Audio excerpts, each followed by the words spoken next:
sebelum memulai kegiatan diskusi, mari mendengarkan penjelasan dari Ibu dulu ya. Nanti setelah itu baru anak-anak bisa mengerjakan tugas dari Ibu secara berkelompok ataupun secara individu. Nah, Ibu akan menjelaskan mengenai zat dan juga karakteristiknya. Nah, berikut adalah peta konsep agar anak-anak lebih mudah untuk menerima materi yang akan Ibu sampaikan hari ini.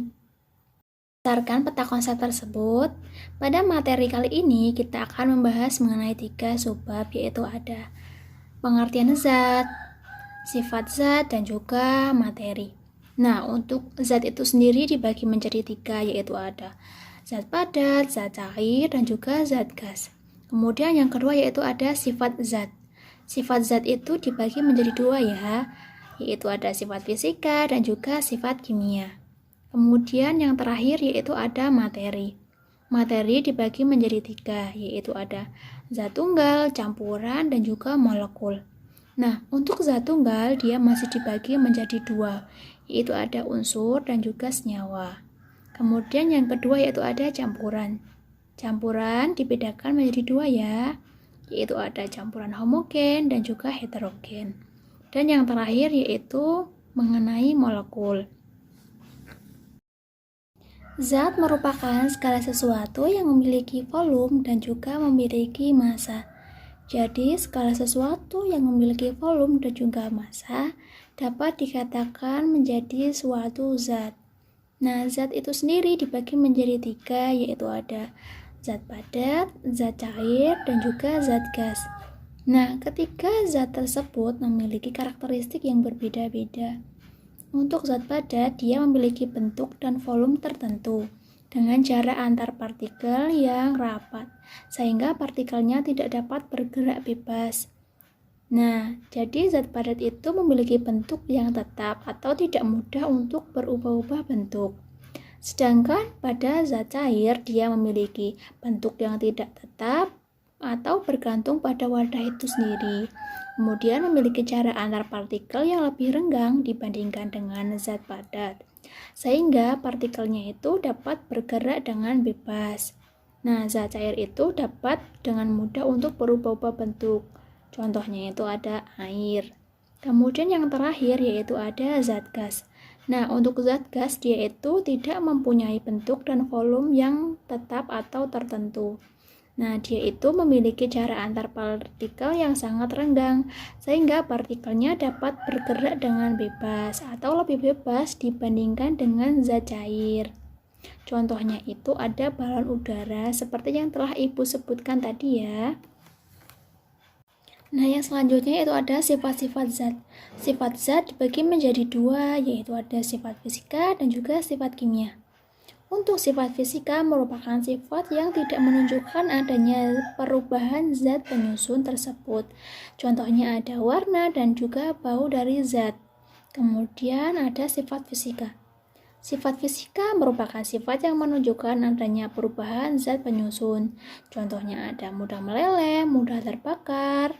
Nah, kemudian berdasarkan sifat-sifat tersebut, akan terjadi perubahan baik secara fisika maupun secara kimia.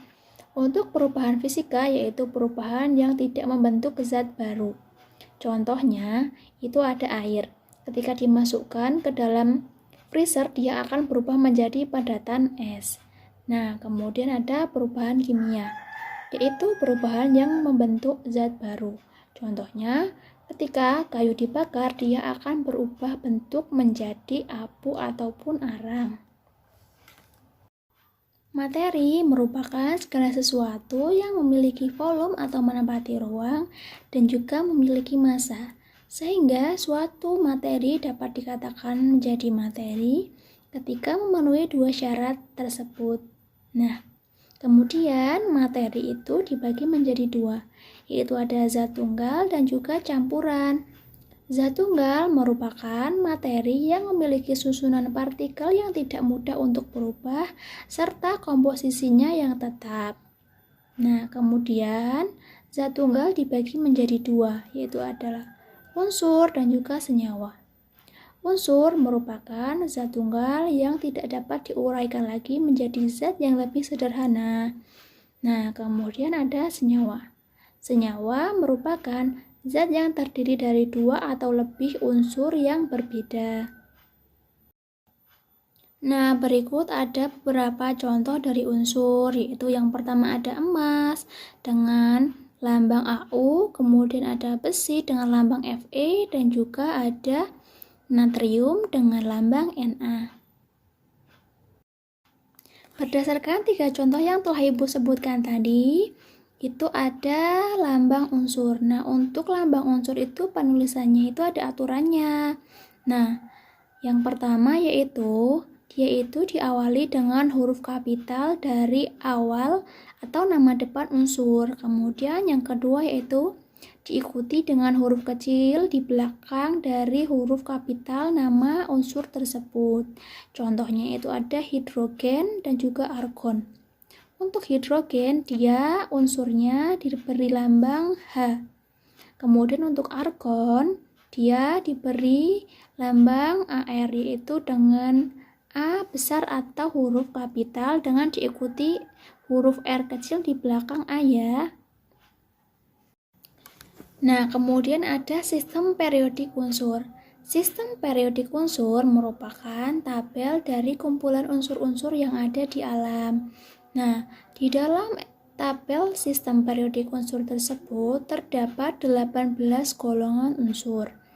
Nah, kemudian ada 7 periode dan juga antara satu dengan yang lainnya unsur-unsur itu memiliki kemiripan dari satu golongan. Nah, untuk dalam satu periode dia memiliki sifat unsur yang berbeda. Nah, Ibu tadi telah menjelaskan pengertian dari senyawa. Nah, sekarang ada contoh senyawa yaitu ada natrium klorida atau NaCl. Dia itu terbentuk dari Na+ plus Cl- sehingga terbentuk NaCl ataupun garam dapur. Kemudian yang kedua yaitu H2SO3 atau hidrogen sulfid. Dia terbentuk dari unsur H+ plus SO3 2-. Kemudian yang ketiga yaitu ada besi nitrit atau FeNO2 2-, yaitu terbentuk dari Fe2+ plus NO2-. Nah, yang selanjutnya itu ada campuran. Campuran merupakan dua atau lebih zat tunggal yang bercampur menjadi satu tanpa terjadi reaksi kimia. Nah, kemudian campuran dibagi menjadi dua, yaitu ada campuran homogen dan juga campuran heterogen. Campuran homogen merupakan zat tunggal yang membentuk satu kesatuan utuh namun tidak terjadi reaksi kimia. Contohnya itu ada udara, di mana udara itu tersusun atas nitrogen, oksigen, dan juga karbon dioksida. Nah, kemudian ada campuran heterogen, yaitu kumpulan dari beberapa zat tunggal yang masih sangat terlihat sifatnya. Contohnya yaitu ada campuran air dan minyak, di mana air dan minyak tidak dapat menjadi satu kesatuan yang utuh sehingga dia akan terlihat mana yang air dan juga mana yang minyak. Kemudian yang terakhir yaitu adalah molekul. Molekul merupakan dua atom atau lebih yang saling membentuk ikatan kimia satu sama lain. Nah, molekul ini dibagi menjadi dua, yaitu ada molekul unsur dan juga molekul senyawa. Molekul unsur merupakan molekul yang terdiri dari satu jenis atom saja. Contohnya itu O2 ataupun oksigen, di mana dia tersusun dari dua atom O. Kemudian yang kedua yaitu ada molekul senyawa, yaitu molekul yang terdiri dari dua atau lebih unsur yang berbeda. Contohnya itu ada H2O ataupun air, di mana dia tersusun dari dua atom H dan juga satu atom O, sehingga disebut dengan H2O. Baik, itu dia materi yang kita pelajari pada hari ini. Mungkin dari anak-anak ada yang ingin ditanyakan mengenai materi yang telah Ibu sampaikan tadi, ataupun ada yang kurang jelas, silahkan ditanyakan. Ibu berikan kesempatan kepada kalian. Baik, berarti anak-anak sudah pada paham ya apa yang Ibu sampaikan? Iya. Nah, Sekarang silahkan kalian berkelompok sesuai apa yang telah Ibu instruksikan tadi ya. Kemudian, dari setiap kelompok, silahkan untuk mengambil lembar kerja peserta didik yang sudah Ibu buat ini. Nah, nanti ini tuh dikerjakan secara berkelompok dan juga ada tugas individu juga ya. Nah, silahkan untuk berkelompok ya. Baik, ini silahkan diambil ya.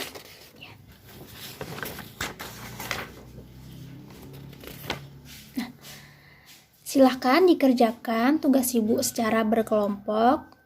Nah, Ibu akan memberi waktu kalian untuk mengerjakan selama 20 menit dimulai dari sekarang. Baik, silahkan dikerjakan ya tugasnya dengan baik. Bila ada yang merasa sulit, silahkan bertanya kepada Ibu.